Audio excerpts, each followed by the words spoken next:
Pandian store serial next promo என்ன மாதிரியான twist ஆக்க போகுதுன்னு பார்க்கலாம். முத்துவேல் தீவிரமா யோசிச்சுட்டே இருக்காங்க. அப்ப கரெக்டா அங்க சக்திவேல் என்னென்ன உன்னுடைய முகமே மாறியா இருக்கு, நீ கோவிலுக்கு போய் வந்ததுல இருந்து நீயாவே இல்ல, என்னாச்சு உனக்குன்னு சொல்லிட்டு கேக்குறாங்க. அதெல்லாம் ஒண்ணு இல்லடா, இல்ல எனக்கு என்னவோ சந்தேகமா இருக்க உன் மேல, தயவு செஞ்சு என்ன விஷயம் என்ன ஏதுன்றத சொல்லுன்னு சொல்லிட்டு கேக்குறாங்க. அது வந்துன்றாங்க, என்ன விஷயம் சொல்லுன்னு சொல்லி கேக்குறாங்க. இல்ல கோமதி ஒரு விஷயத்த சொன்னா, அதை பத்தி தான் நான் யோசிச்சுட்டு இருக்கேன். என்ன சொன்னா கோமதி? ஆமா, நீங்க எதுக்காக அவகிட்ட பேசுனீங்க, அந்த ஓடுகாலி கிட்ட உங்களுக்கு என்ன பேச்சுன்னு சொல்லிட்டு கேக்குறாங்க.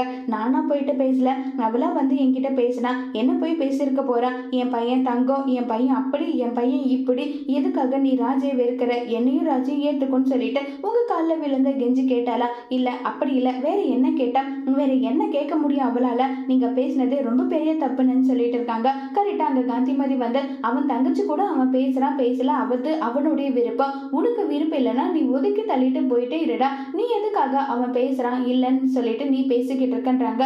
ஆத்தா, உன் பொண்ணுக்கு வக்காலத்து வாங்க நீ வந்துடு, எதுக்காக நீ பேசிட்டு இருக்க, நான் என் அண்ணன் கிட்ட பேசிட்டு இருக்கேன், அதுக்கான பதில் என் அண்ணன் சொல்லிட்டு நீ ஏன் சொல்றேன்னு சொல்லி ரொம்பவே கோவப்பட்டு பேசுறாங்க. இதை கேட்டதுமே என்ன பேசுறது என்ன பண்றதுன்னு தெரியாம ரொம்பவே பயங்கர குழப்பத்துல இருக்காங்க முத்துவேலு சக்திவேல் கிட்ட உண்மையை சொல்லுவாங்களா? அப்படி ஒருவேளை முத்துவேல் உண்மை சொன்னாலும் சக்திவேல் இதை எப்படி எடுத்துக்க போறாங்க, அந்த ராஜிக்கு சப்போர்ட் பண்ணுவாங்களா முத்துவேலும் சக்திவேலுங்கிறத வரப்போற எபிசோட்ல வெயிட் பண்ணி பார்க்கலாம். தேங்க்யூ.